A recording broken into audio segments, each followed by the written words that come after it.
मित्रों, आज हम गुरु द्वारा दीक्षा में दिए गए गुरु मंत्र के महत्व की चर्चा करेंगे। इसको मैं आपके समक्ष एक कहानी के माध्यम से समझाने का प्रयास करूँगा। एक राजा के दरबार में एक मंत्री जी थे।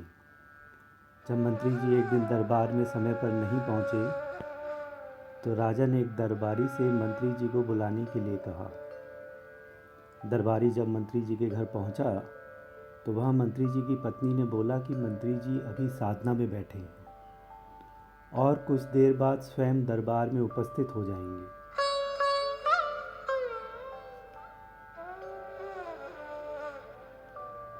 कुछ देर बाद जब मंत्री जी दरबार में पहुँचे तो राजा ने मंत्री जी से पूछा, क्यों मंत्री जी, कौन सी साधना में बैठे थे, हमें भी बताइए।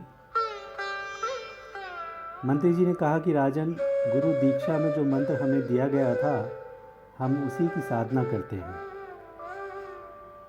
राजन ने कहा कि हमें भी अपना गुरु मंत्र और साधना के बारे में विस्तार से बताएं। मंत्री जी ने कहा कि क्षमा करें राजन, यह साधना मैं आपसे साझा नहीं कर सकता क्योंकि यह तो गुप्त है।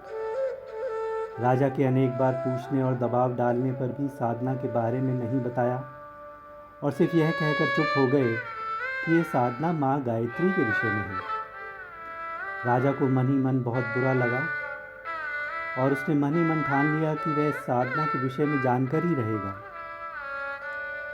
अगले दिन राजा ने एक श्रेष्ठ ब्राह्मण को बुलवाया और पूछा कि क्या आप गायत्री की साधना के बारे में जानते हैं? ब्राह्मण ने उत्तर दिया कि क्यों नहीं।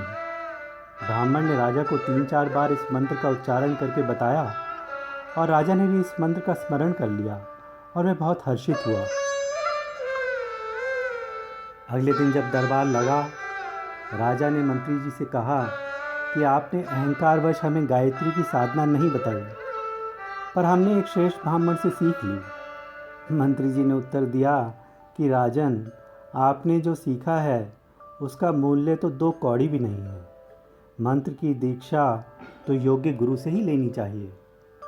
राजा ने कहा कि मंत्री जी, यह आप नहीं, आपकी ईर्ष्या और द्वेष बोल रहा है। मंत्री जी ने कहा कि गुरु मंत्र में शक्ति होती है राजन, और यह गुरु शिष्य परंपरा के द्वारा प्राप्त किया जाता है और यह मंत्र इस प्रकार से जागृत होता है और इसकी शक्ति जप के द्वारा निरंतर बढ़ती जाती है। राजा मंत्री जी की बात पर हंसा और बोले कि ये आपकी ईर्ष्या और द्वेष ही बोल रहे हैं। मंत्री जी ने कहा, नहीं राजन, हम आपको इस बात का प्रमाण दे सकते हैं कि गुरु द्वारा दिए गए मंत्र में शक्ति होती है। और ऐसा कहकर उन्होंने एक मंत्र बोला, मंत्र मूलम गुरुर वाक्यम, और उन्होंने कहा कि अभी हम इसका प्रमाण दे देते हैं।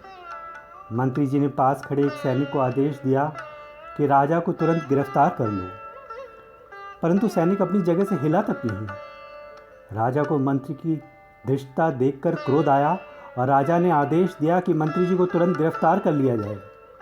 इस बार आदेश का अनुपालन हुआ और मंत्री जी को तुरंत गिरफ्तार कर लिया गया।